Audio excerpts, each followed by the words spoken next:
പ്രിയപ്പെട്ടവരെ, ഇന്നേ ദിവസം നമ്മൾ ചർച്ച ചെയ്യുന്നത് ക്രിസ്ത്യാനികൾ നരഭോജികൾ എന്നുള്ള വിഷയത്തെ പറ്റിയാണ്. നമ്മൾ നരഭോജികളെന്ന് കേൾക്കുമ്പോൾ എല്ലാവരുടെയും മനസ്സിൽ വരുന്നത് മനുഷ്യനെ ആക്രമിച്ച് കടിച്ച് തിന്നുന്ന നരഭോജികളെ പറ്റിയാണ്. പക്ഷേ നരഭോജികളെന്ന് മറ്റുള്ളവർ വിളിക്കുന്നത് ആരും ക്രിസ്ത്യാനികളെ നരഭോജികളെന്ന് ആരും വിളിക്കാറില്ല. പക്ഷെ മറ്റുള്ളവർ, ക്രിസ്തു മതത്തിന് പുറത്ത് നിൽക്കുന്നവർ ക്രിസ്ത്യാനികളുടെ ആചാരങ്ങളും ക്രിസ്ത്യാനികൾ ചെയ്യുന്നത് കാണുമ്പോൾ അവർ വിളിക്കാറുണ്ട് നിങ്ങൾ നരഭോജികളാണ് എന്നുള്ളത്. മെയിനായിട്ട് അവർ പറയുന്നത് നമ്മുടെ വിശുദ്ധ കുർബാനയെ പറ്റിയാണ്. വിശുദ്ധ കുർബാന ആചരണത്തിൽ നമ്മൾ യേശുവിൻ്റെ ശരീരവും രക്തവും ഭക്ഷിക്കുന്നവരാണ്. അപ്പോൾ നിങ്ങൾ പറയുന്നു, നിങ്ങൾ ഒരു മനുഷ്യൻ്റെ മാംസവും രക്തവും ഭക്ഷിക്കുന്നു നിങ്ങളുടെ കുർബാനകളിൽ, നിങ്ങളുടെ ആചാരങ്ങളിൽ.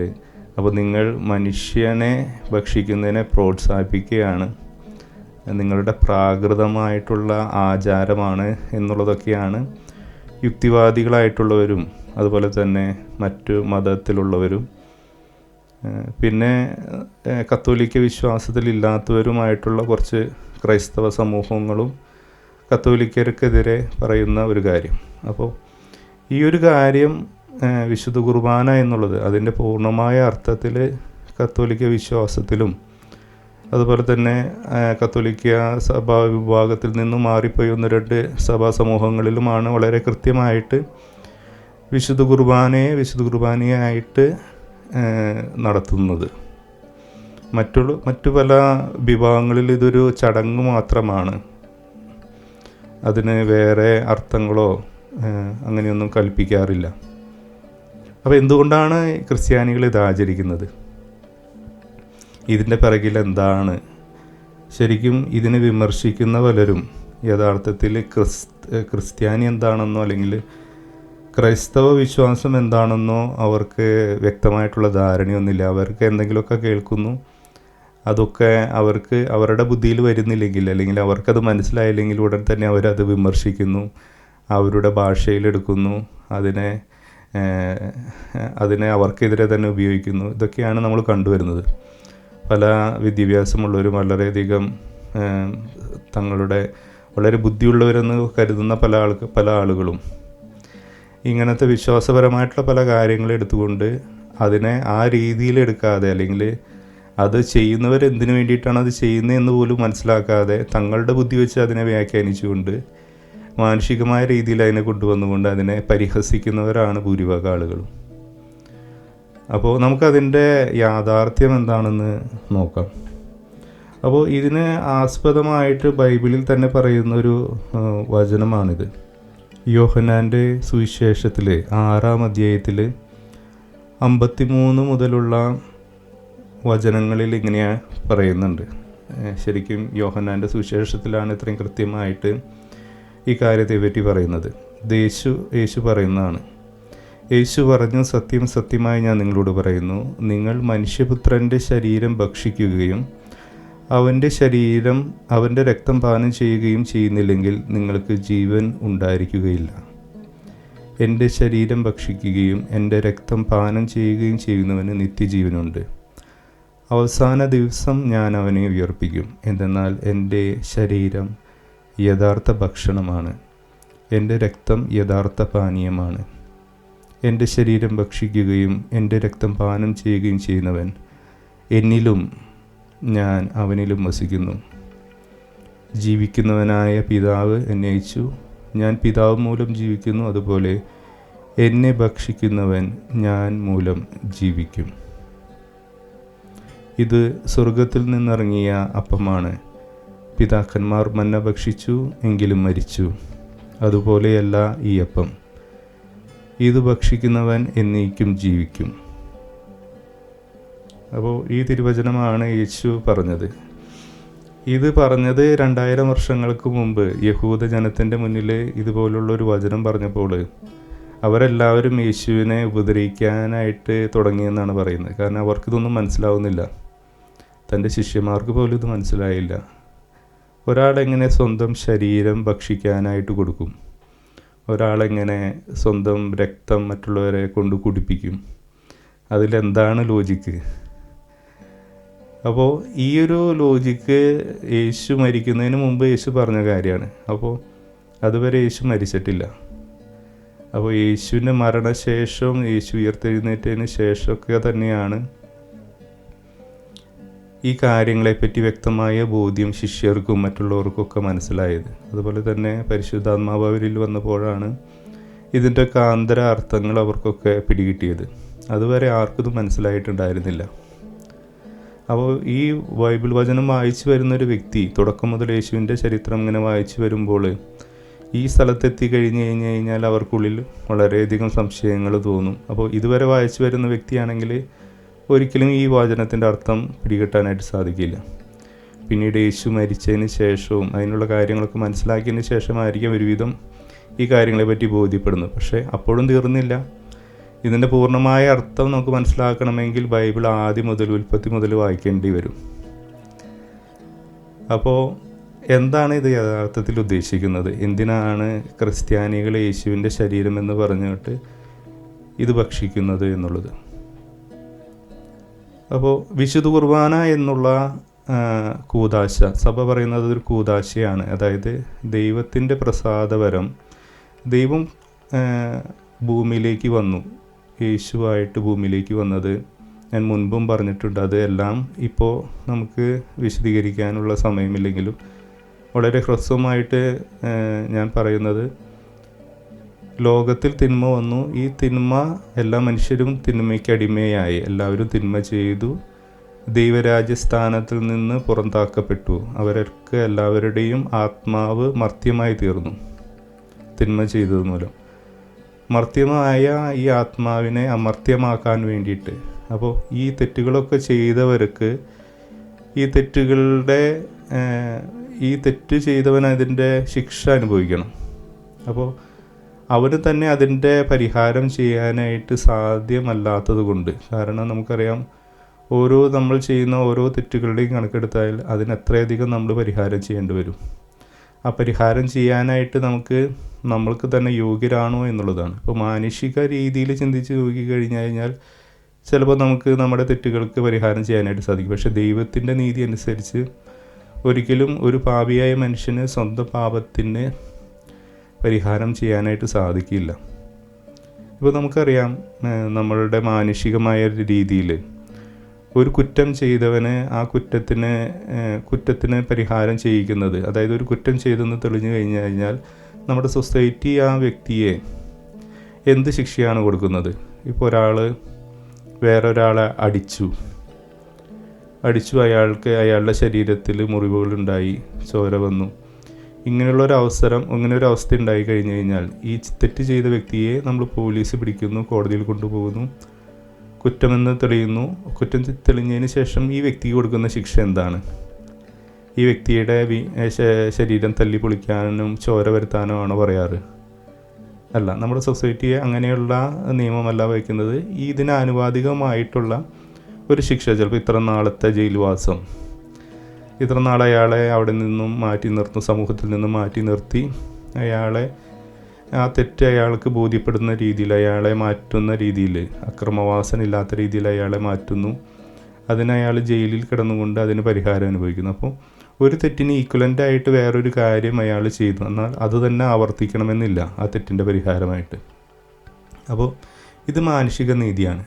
അപ്പോൾ ഈ ലോകത്തിലുള്ള എല്ലാ മനുഷ്യരും തിന്മ ചെയ്തതുകൊണ്ട്, എല്ലാ മനുഷ്യരിലും തിന്മയുള്ളതുകൊണ്ട്, എല്ലാ മനുഷ്യരുടെയും തിന്മയ്ക്ക് പരിഹാരം എന്ന് പറയുന്നത്, ഞാൻ പറഞ്ഞു, ഒരു മനുഷ്യനെ കൊണ്ട് ചെയ്യാനായിട്ട് സാധിക്കില്ല. അപ്പോൾ അവിടെ ദൈവം വന്ന് ചെയ്യണം. അപ്പോൾ ദൈവം വന്ന് ചെയ്ത് കഴിഞ്ഞാൽ ഡയറക്റ്റ്ലി ദൈവത്തിന് എല്ലാം സാധ്യമായതുകൊണ്ട് അതിന് പ്രത്യേകിച്ച് അവിടെ ഒരു പരിഹാരമില്ല, അല്ലേ? ദൈവത്തിന് ഒരു നിമിഷം കൊണ്ട് എല്ലാത്തിനും വേണമെങ്കിൽ പരിഹാരം ചെയ്യാനായിട്ട്. പക്ഷേ ആ ഒരു പരിഹാരത്തിന് അവിടെ പ്രസക്തിയില്ല. കാരണം ദൈവം എല്ലാ ശക്തിമാനാണ്, എല്ലാം കഴിവുള്ളവനാണ്. അപ്പോൾ അവിടത്തേക്കൊന്നും അസാധ്യമല്ല എന്ന് എല്ലാവർക്കും അറിയാം. പക്ഷേ ഒരു മനുഷ്യനായ ഒരു വ്യക്തി എന്നാൽ ദൈവവുമല്ല, അപ്പോൾ എന്നാൽ മനുഷ്യനുമല്ല. അപ്പോൾ ഈ രണ്ടവസ്ഥയിൽ നിൽക്കുന്നൊരു വ്യക്തിയാണ് ഇങ്ങനെ. അപ്പോൾ അതിനെ പറയുന്ന യേശുവിനെ പൂർണ്ണ മനുഷ്യനും പൂർണ്ണ ദൈവവുമാണെന്ന്. അതായത് യേശുവിൽ പൂർണ്ണ മനുഷ്യനുമുണ്ട്, പൂർണ്ണ ദൈവവുമുണ്ട്. അപ്പം ഇങ്ങനെയുള്ളൊരു അവസ്ഥയിലിരിക്കുന്ന ഒരു സംഭവത്തിന് മാത്രമേ, അതൊരു വ്യക്തിക്ക് മാത്രമേ ഈ ലോകത്തിന് എല്ലാവർക്കും വേണ്ടി പരിഹാരം ചെയ്യാനായിട്ട് സാധിക്കുള്ളൂ. അപ്പോൾ ലോകത്തിനെ എല്ലാ മനുഷ്യർക്കും, മരിച്ചു പോയവർക്കും വരാനിരിക്കുന്നവർക്കും ജീവിച്ചവർക്കൊക്കെ വേണ്ടിയിട്ട് പരിഹാരം ചെയ്യണമെങ്കിൽ ഈ ടൈം ബൗണ്ടറിയുടെ അപ്പുറത്ത് നിൽക്കുന്ന ഒരു വ്യക്തിയായിരിക്കണം. അതുപോലെ തന്നെ അയാൾ ഒരു മാനുഷിക എല്ലാ തരത്തിലുള്ള ബലഹീനതകളും ശരീരത്തിൻ്റെ പ്രവണതകൾക്ക് ഉള്ളതുമായിട്ടുള്ളൊരു വ്യക്തിയായിരിക്കണം.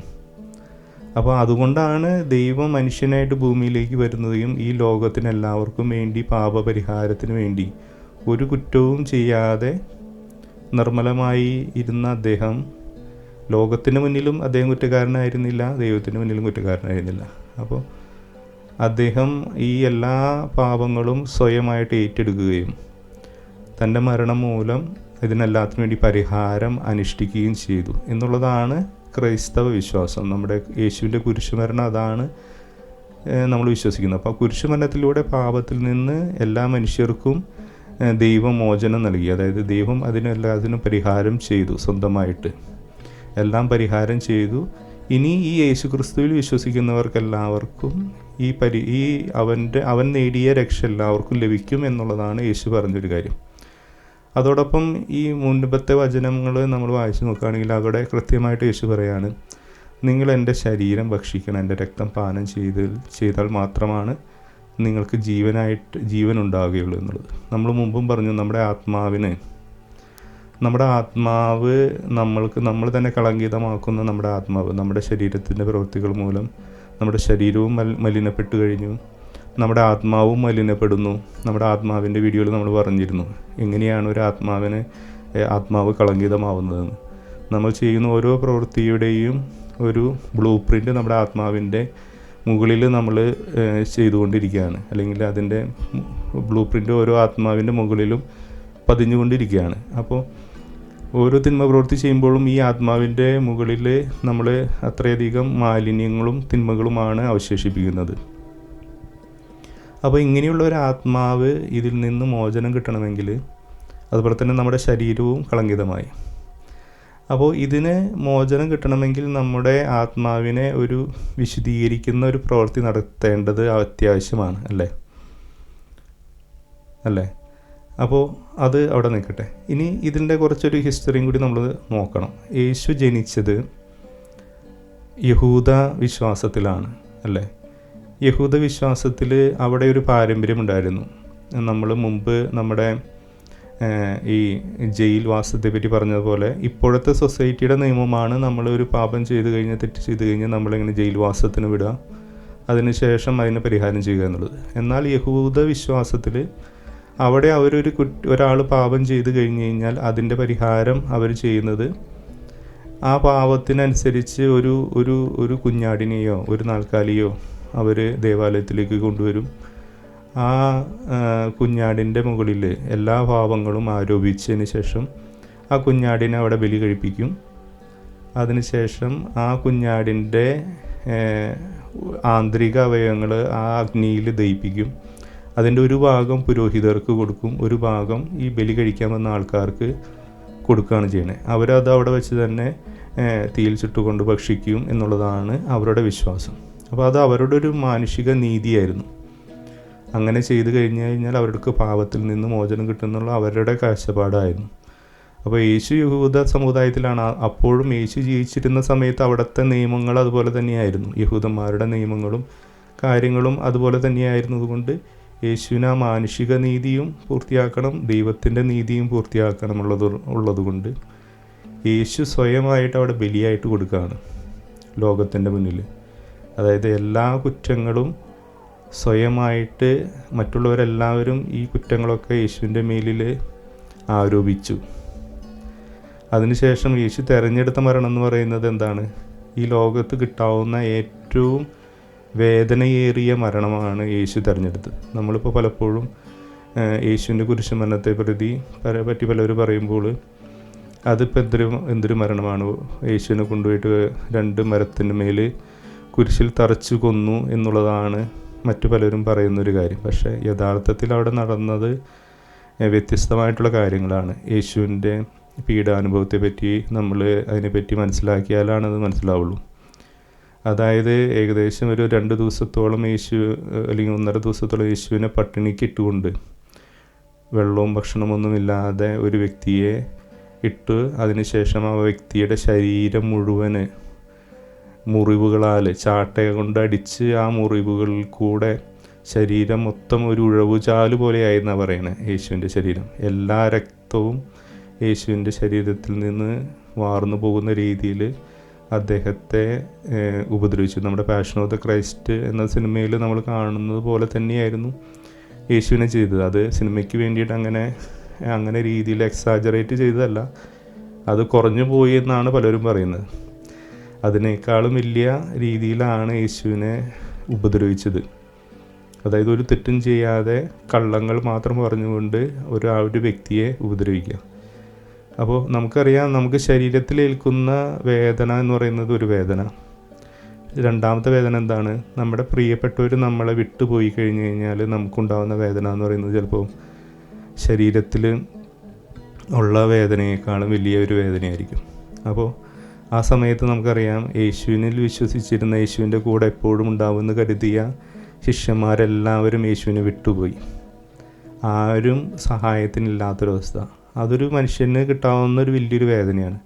അപ്പോൾ ആ ഒരു ആത്മീയ വേദനയും യേശു അനുഭവിച്ചു. അതിൻ്റെ കൂടെ ഈ പാപങ്ങളെല്ലാവരും യേശുവിൻ്റെ മേൽ ആരോപിക്കപ്പെട്ടപ്പോൾ, ഈ പാപം നമ്മളൊരു കാര്യം നമുക്കറിയാം, നമ്മളൊരു കുറ്റം ചെയ്തു കഴിഞ്ഞ ഉടനെ തന്നെ നമ്മുടെ ഉള്ളിലേക്ക് അത് കുറ്റമാണെന്ന് നമുക്ക് ബോധ്യപ്പെട്ട് കഴിഞ്ഞ ഉടനെ തന്നെ നമ്മുടെ മനസ്സിൽ ഭയങ്കര ഒരു കുറ്റബോധം വന്നു നിറയും. നമുക്ക് മനസ്സിൽ ഭയങ്കര ഡിപ്രഷനാവും, നമ്മളെ ഭയങ്കരമായിട്ട് അത് തളർത്തി കളയും. അപ്പോൾ ഈ ലോകത്തിൻ്റെ മൊത്തം പാവം ഒരു വ്യക്തിയുടെ മേൽ ആരോപിക്കപ്പെടുമ്പോൾ ആ വ്യക്തി അനുഭവിച്ച വേദന എന്തായിരിക്കും എന്ന് നമുക്ക് ഊഹിക്കാൻ പോലും കഴിയില്ല.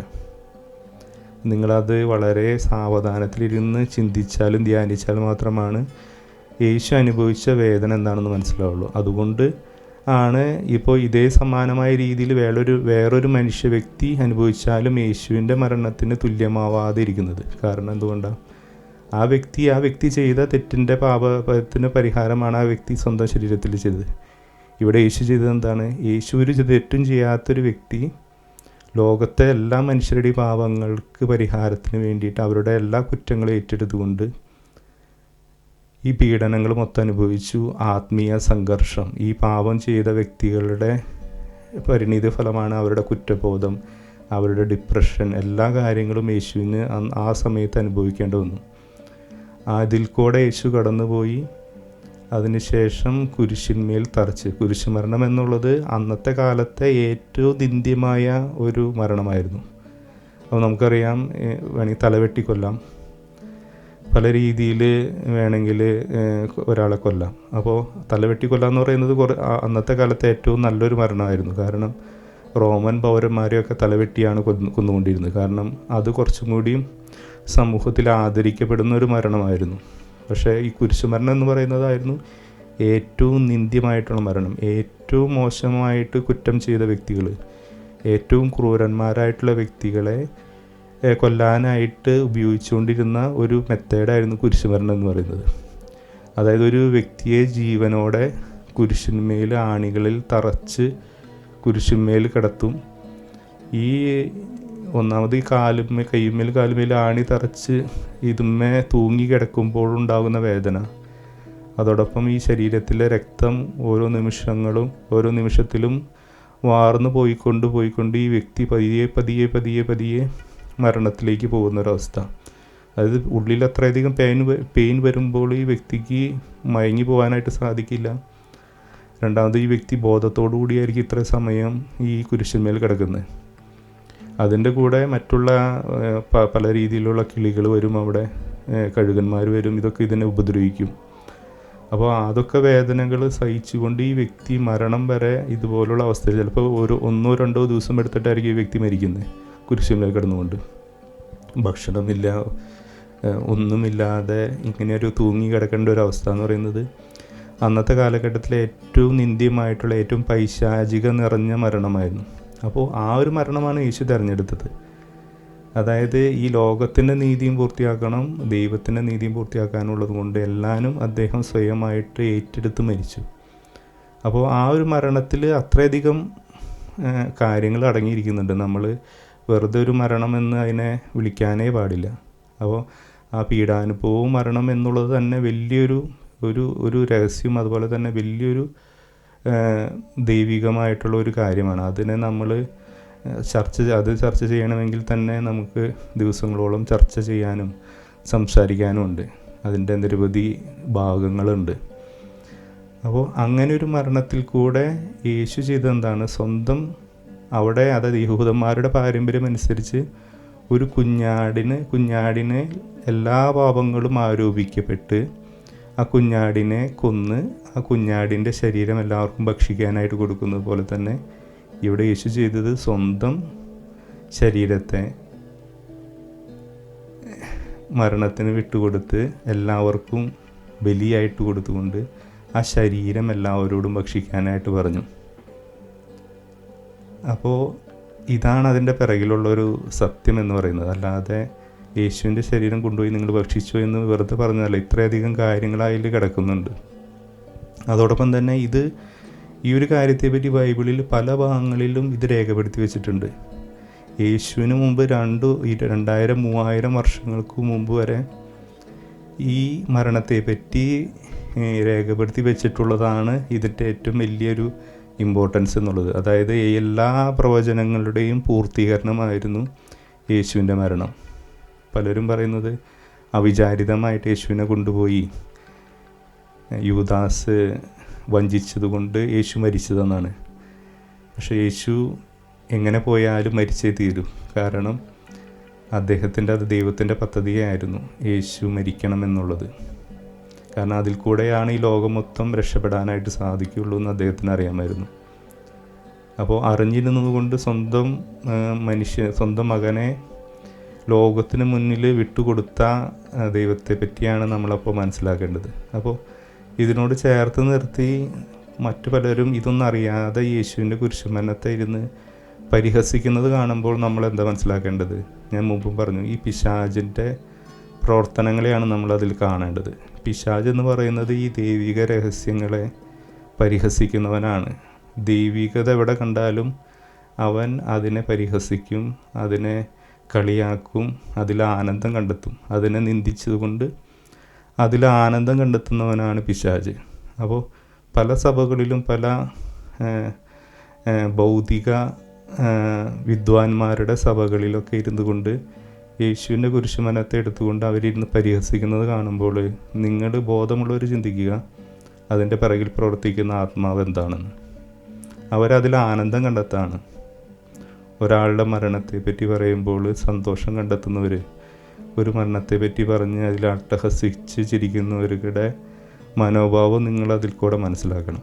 അപ്പോൾ ഇവർ പറയുന്ന വേറൊരു വചനഭാഗം ഇതാണ്. ഇതുപോലെ തന്നെ പണ്ട് 2000-3000 വർഷങ്ങൾക്ക് മുമ്പ് അബ്രഹാം എന്ന് പറയുന്ന വിശ്വാസികളുടെ പിതാവായിട്ടുള്ള യഹൂദ പാരമ്പര്യത്തിലും മുസ്ലിം പാരമ്പര്യത്തിലുമുള്ള അബ്രഹാം എന്നുള്ള പിതാവിനെ, അദ്ദേഹത്തിൻ്റെ ജീവിതത്തിൽ ഇതുപോലൊരു സംഭവം ഉണ്ടായി.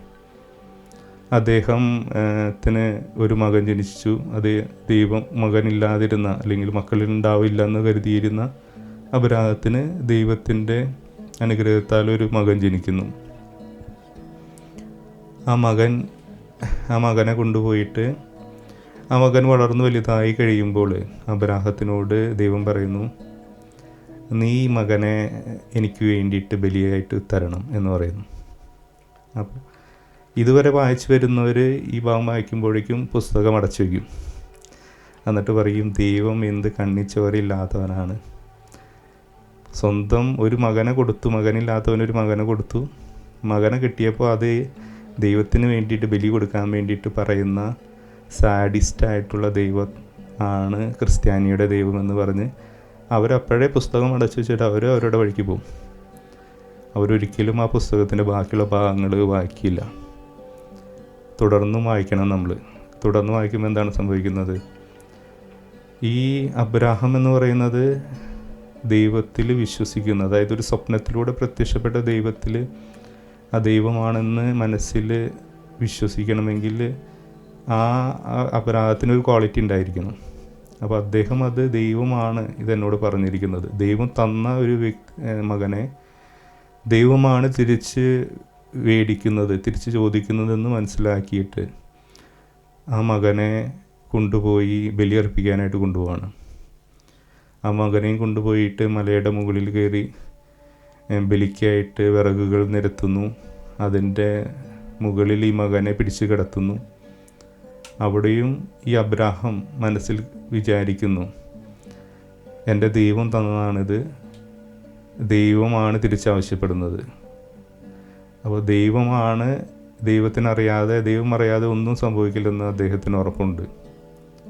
ദൈവം ഇത് ചെയ്യിക്കുകയാണെങ്കിൽ അതിന് ദൈവത്തിനൊരു പദ്ധതി ഉണ്ടെന്ന് അദ്ദേഹത്തിന് ഉറച്ച് വിശ്വാസവുമുണ്ട്. അപ്പോൾ അദ്ദേഹം ഈ മകനെ കൊല്ലാനായിട്ട് അദ്ദേഹം കത്തി ഉയർത്തുമ്പോൾ ദൈവം തടയാണ്.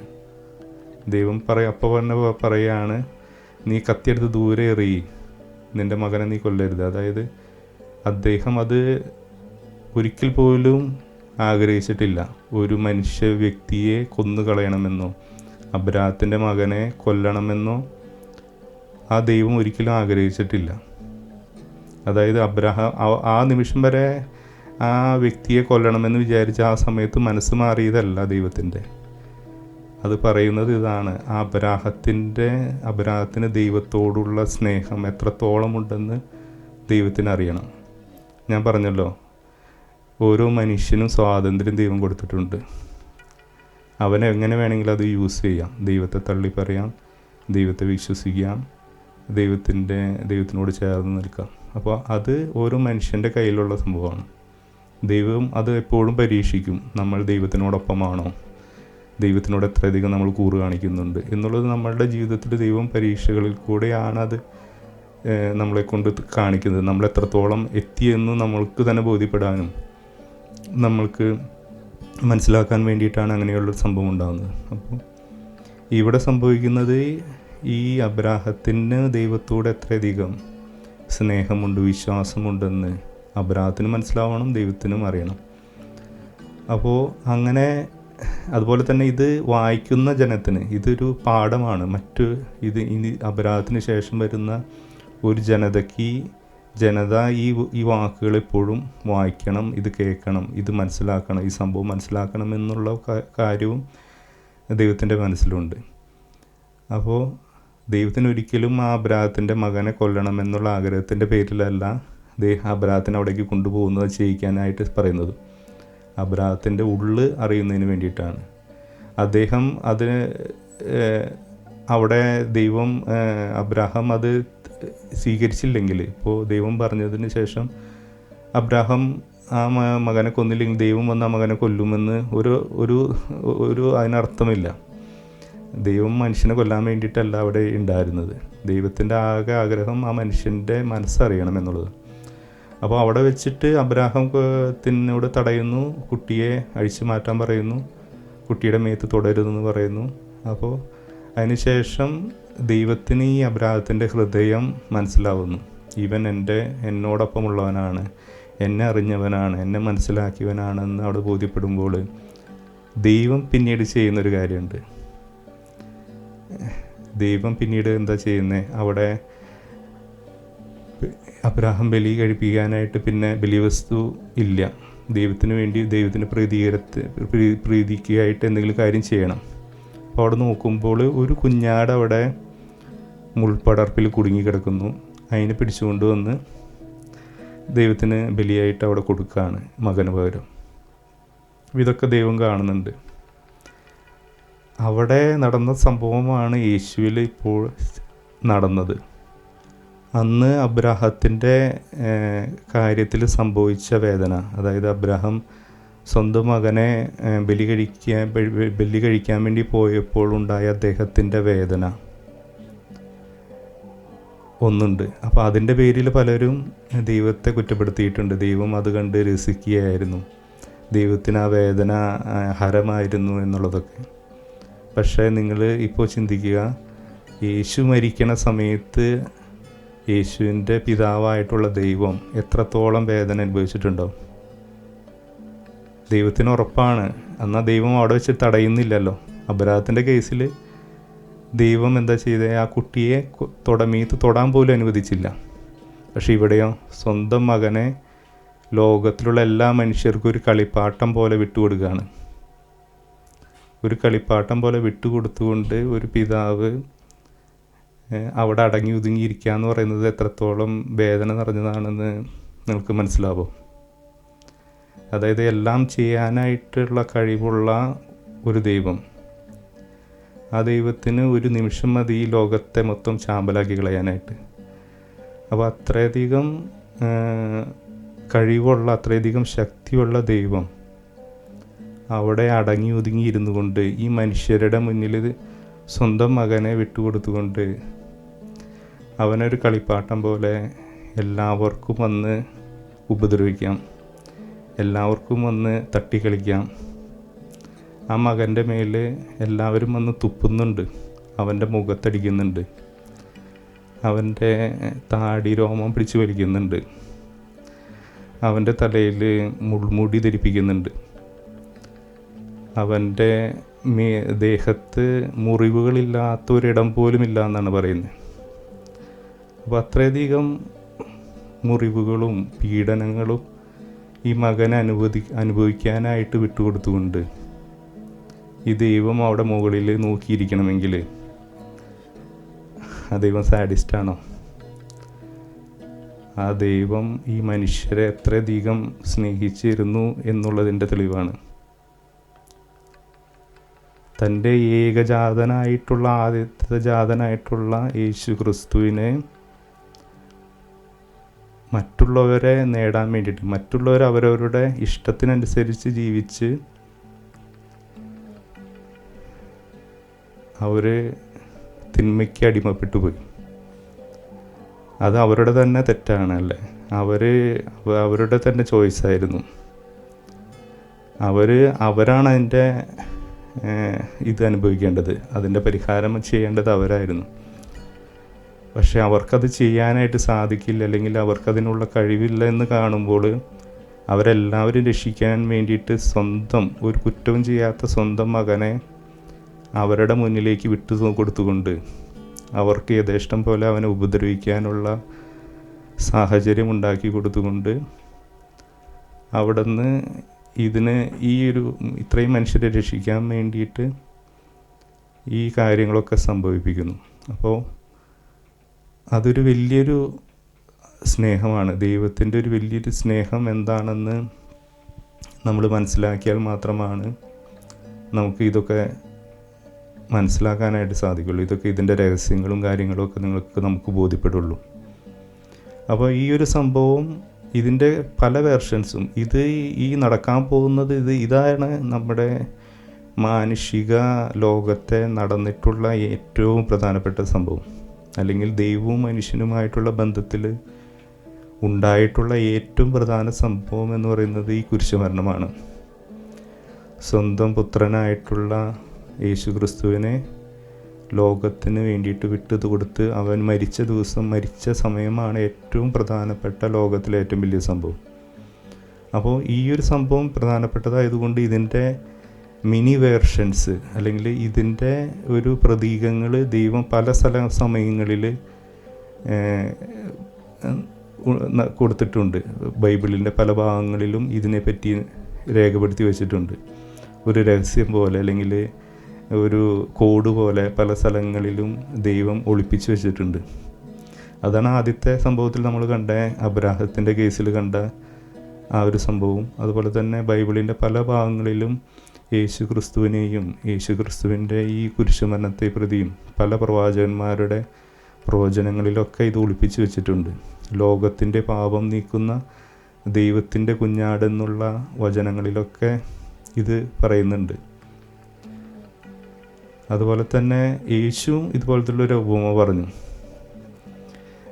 യേശുവിനെ പറ്റിയുള്ളൊരു ഉപമ ഇങ്ങനെ പറഞ്ഞു, ഒരു ധൂർത്തപുത്രൻ്റെ ഉപമയെ പറ്റി.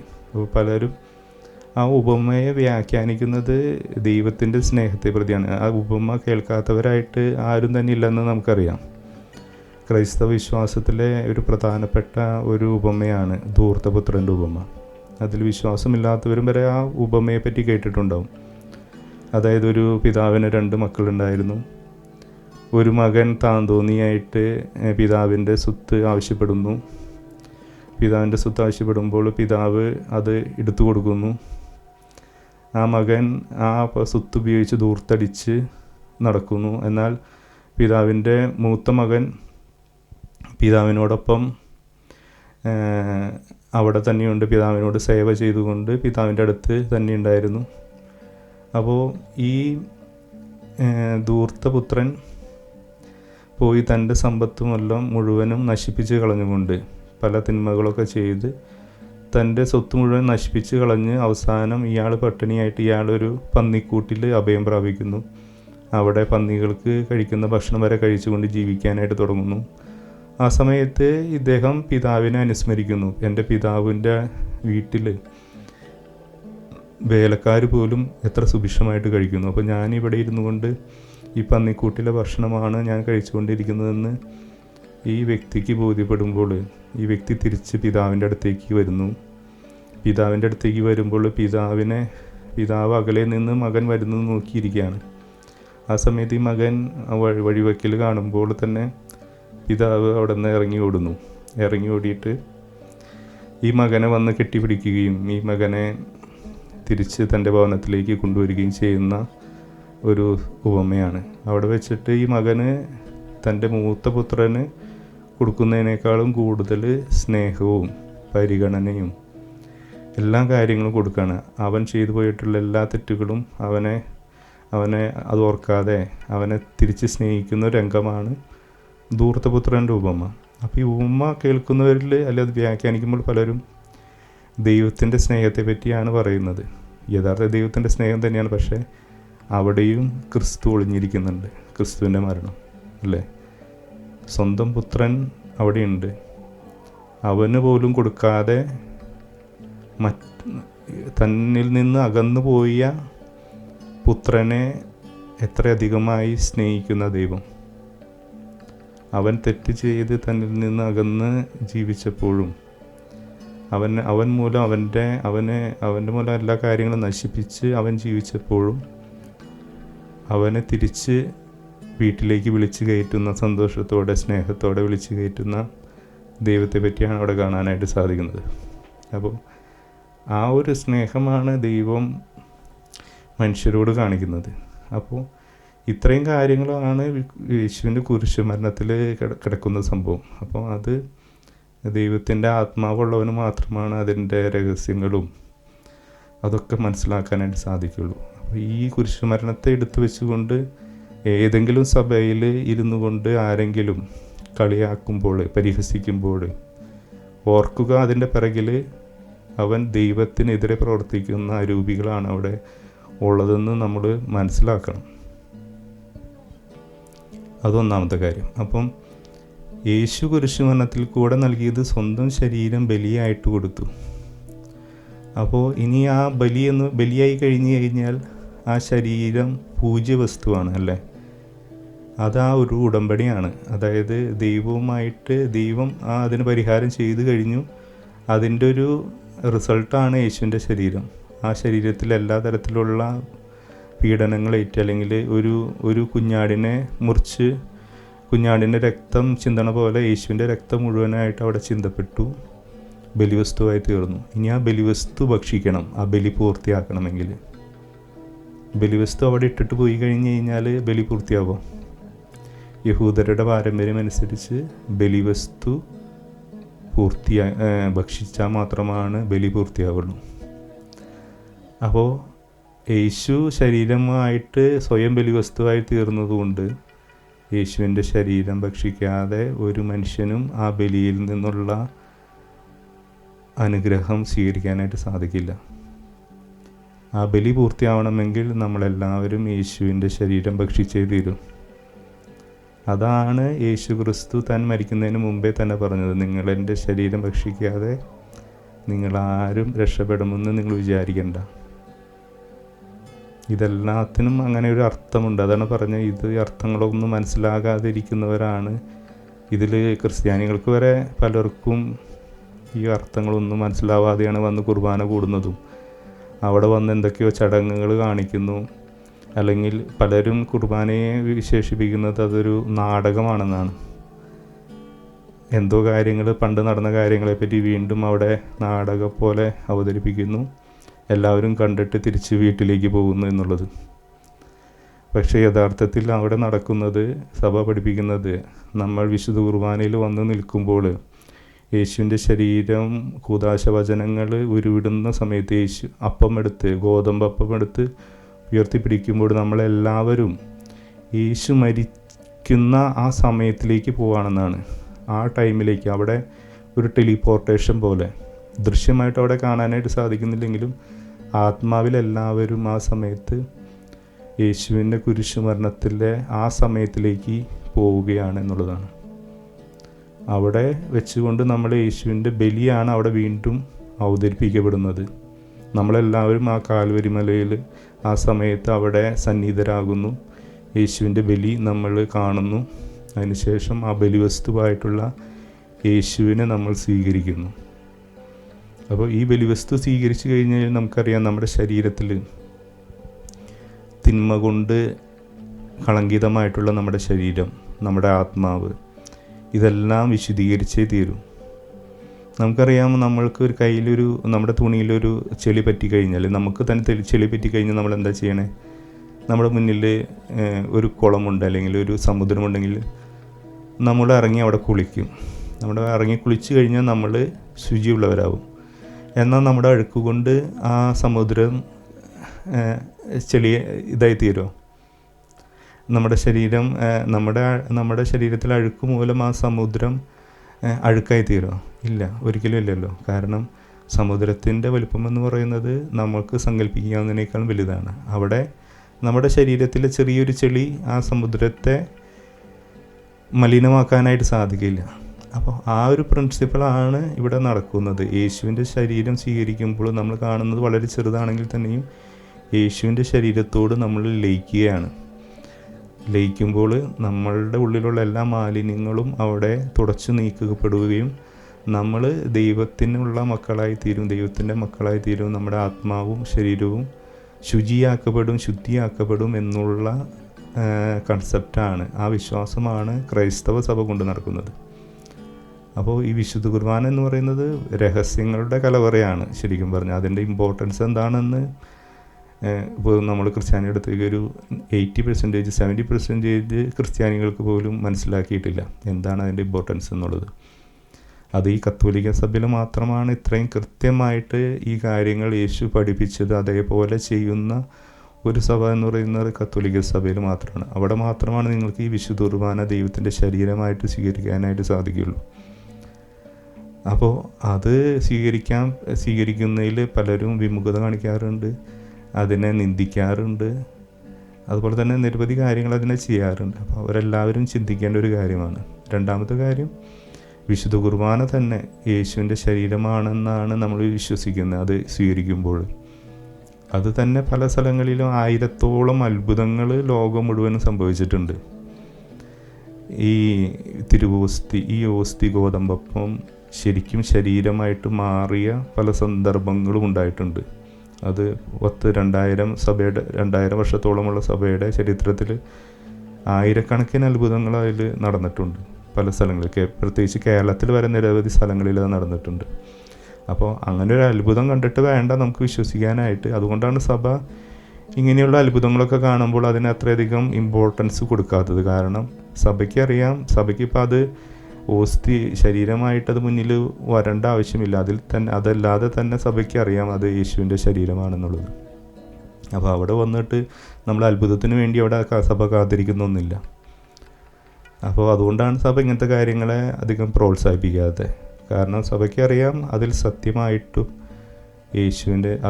യേശുവിൻ്റെ ശരീരമാണെന്ന് സഭയ്ക്ക് നല്ല ഉറപ്പ് തന്നെയുണ്ട്. അതിൻ്റെ പേരിലാണ് നിരവധി ആളുകളെ തന്നെ മരണപ്പെട്ടു, സ്വയം മരണം സ്വീകരിച്ചവരും രക്തസാക്ഷികളായിട്ടുള്ളവരും.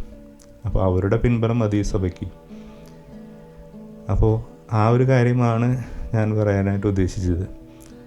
ഇനിയും നിങ്ങൾ വിശുദ്ധ കുർബാനയെ അപഹസിക്കുന്നെങ്കിൽ, ഓരോരുത്തരുടെ സ്വാതന്ത്ര്യമാണ് വിശുദ്ധ കുർബാന എന്തിനൊക്കെ അപഹസിക്കുന്നത്. പക്ഷേ നിങ്ങളങ്ങനെ അപഹസിക്കുന്നവരെ കാണുമ്പോൾ നിങ്ങൾ ചിന്തിക്കുക, അവരുടെ ഉള്ളിൽ പ്രവർത്തിക്കുന്നത് ഈ തിന്മയുടെ അരൂപിയാണ്. അവന് മാത്രമാണ് ഇങ്ങനത്തെ കാര്യങ്ങൾ പറയാനായിട്ട് സാധിക്കുള്ളൂ. അവന് വിശുദ്ധമായവയെല്ലാത്തിനെയും പുച്ഛിക്കുകയും എല്ലാത്തിനെയും പരിഹസിക്കുകയും അപഹസിക്കുകയും നിന്ദ്യമാക്കുകയും ചെയ്യും. അത് കേട്ടുകൊണ്ട് സാധാരണ ജനങ്ങളും ഇവൻ്റെ വാക്കുകൾ കേട്ടുകൊണ്ട് അവിടെ ഇരുന്ന് അതിൻ്റെ കൂടെ ഇരുന്ന് ചിരിക്കുമ്പോൾ നിങ്ങളറിയാതെ അവരുടെ സ്വാധീനത്തിൽ പെട്ടുപോവുകയാണെന്ന് നിങ്ങൾ ചിന്തിക്കുക എന്നുള്ള കാര്യം മാത്രമാണ് എനിക്ക് പറയാനുള്ളത്. Welcome to common sense.